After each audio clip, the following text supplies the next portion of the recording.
The ancient Egyptians spent more wealth preparing for their death than they ever did on their lives. But they knew something we don't. All that gold was utterly worthless. Because they knew that when you finally stood before the gods, your entire existence, your very eternity, would be decided not by what you owned, but by a single terrifying test. But here, in the starless void, that gold feels like a distant memory. The spells feel like faint whispers against a rising wind, because you are approaching a truth that every pharaoh and every farmer had to face, alone. All the power, all the wealth, all the monuments you built to cheat death mean nothing. Your entire existence, your very eternity, will be decided by a single terrifying test. And the question it asks is not what you owned, but what you were. To understand this final judgment, you must first understand the battlefield on which it is fought. The ancient Egyptians saw the universe as a delicate balance. On one side was Maat, the divine principle of order, truth, justice, and cosmic harmony. She was not just a goddess. She was the fundamental law that kept the stars in their courses and the Nile flooding its banks. On the other side was Isfet, chaos, the uncreation, the lie, the great serpent Apep, who every night tried to swallow the sun god Ra and plunge the world into eternal darkness. Every single day was a war between these two forces. And your life, they believed, was a weapon in that war. Now, imagine yourself moving through the Duat. You face gateways guarded by demons with knives for heads. You navigate lakes of fire. You recite the secret names of gods to pass safely, spells learned from your Book of the Dead. This is not a journey for the faint of heart. It is designed to strip away everything that is not your true self. Finally, you arrive. You stand in the Hall of Two Truths. The air here is still and heavy with ancient authority. Before you, seated on a throne of dark stone, is Osiris, the green-skinned lord of the dead, his gaze holding the weight of millennia. Flanking him are 42 divine judges, each one waiting to hear your plea. This is not a negotiation, it is a reckoning. And you begin to speak. You recite the negative confession, a list not of things you have done, but of things you have not done. I have not committed sin. I have not stolen. I have not killed. I have not lied. I have not been deaf to the words of truth. You speak these 42 declarations of innocence, your voice echoing in the vast, silent hall. You are trying to prove that your life was lived in alignment with Ma'at. You are presenting your case to the gods. But the gods are not listening to your words. They are waiting to see your heart. Anubis, the divine embalmer, steps forward. His jackal face is impassive, his eyes ancient. He gently reaches into your spiritual form and removes your aib, your heart. In Egyptian belief, the heart was not the seat of emotion, but of intelligence, conscience, and the very essence of your character. It was the record of your entire life. Every choice, every secret, every act of kindness, every flicker of deceit, it is all contained within. He places it on one side of a great golden scale. On the other side, a single impossibly light object is placed, a white ostrich feather.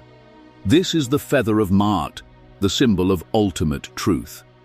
And this is the moment that has haunted the dreams of mortals for 3,000 years, the weighing of the heart. The scale begins to move, to balance your entire life's worth against the weight of a single feather. Did you truly live a life of order, or was your confession just another lie? The scales will tell. Your heart cannot deceive them. If your heart is heavy, burdened by greed, violence, chaos, and falsehood, it will sink. If it sinks, the verdict is instant. There is no appeal. There is only the consequence. From the shadows beside the throne, a creature stirs, a being of cosmic horror, the amalgamation of Egypt's most feared predators. She has the head of a crocodile, the forequarters of a lion, and the hindquarters of a hippopotamus.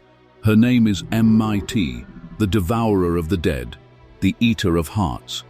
She is not evil. She is a function, a final horrifying necessity of the cosmos. When a heart is found to be heavy, Thoth, the ibis-headed scribe of the gods, records the verdict, and Amit lungers. She does not torture you. She does not send you to a place of eternal punishment. She does something far, far worse. She consumes your heart, and with it, your very existence. You are not damned. You are erased, unmade, cast into the void of non-being, your soul ceasing to exist in any form. Your name is forgotten.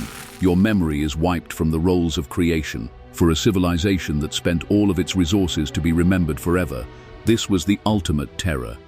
The second death, an eternity of nothing. But what if your heart is light? What if, despite your mistakes and your flaws, the sum of your life was one of truth and balance? What if you were a force for Mart in the world? Then the scale balances. Your heart is as light as the feather of truth. A hush falls over the hall. Osiris nods his divine approval. Horus, the falcon-headed sun, takes you by the hand and leads you forward. You have been judged, Marka Heru, true of voice, vindicated. You are welcomed into the field of reeds, a perfect reflection of the Egypt you knew, but without pain, without sorrow, without toil. An eternal paradise where you feast with the gods and live forever in the light of Ra. This was the pact. This was the promise that drove an entire civilization. But this raises the great riddle. We see the tombs of the pharaohs, filled with enough gold to bankrupt a modern nation. We see their monuments, built to proclaim their power for all time. They were obsessed with wealth, status, and legacy. So why? Why did they believe that all of that earthly power was useless at the final gate? Because we have been looking at the test all wrong. The revelation is not in the judgment, but in the reason for it. The gods were not looking for a soul that was perfect. They were not simply cataloging sins like a divine accountant. They were protecting the universe. This was the great turn in their understanding. The test was not a moral quiz, it was a cosmic flitter. A heart heavy with deceit, chaos, and selfishness was a heart of Esfet. It was a shard of the great serpent Apep.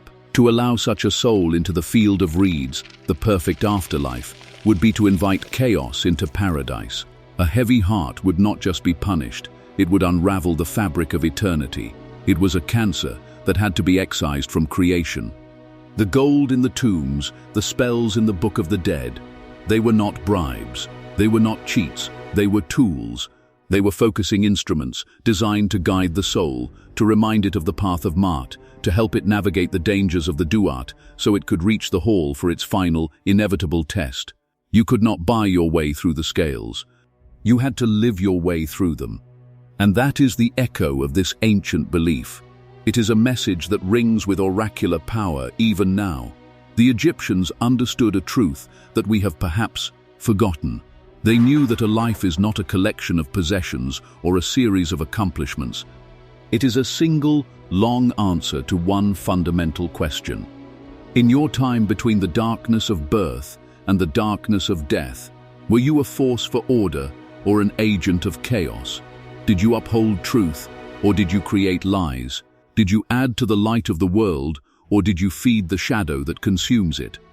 They believed that at the end of all things, your heart would be weighed, and on its weight, the invisible sum of your every choice, the fate of not just your soul, but a small piece of the universe itself, would hang in the balance,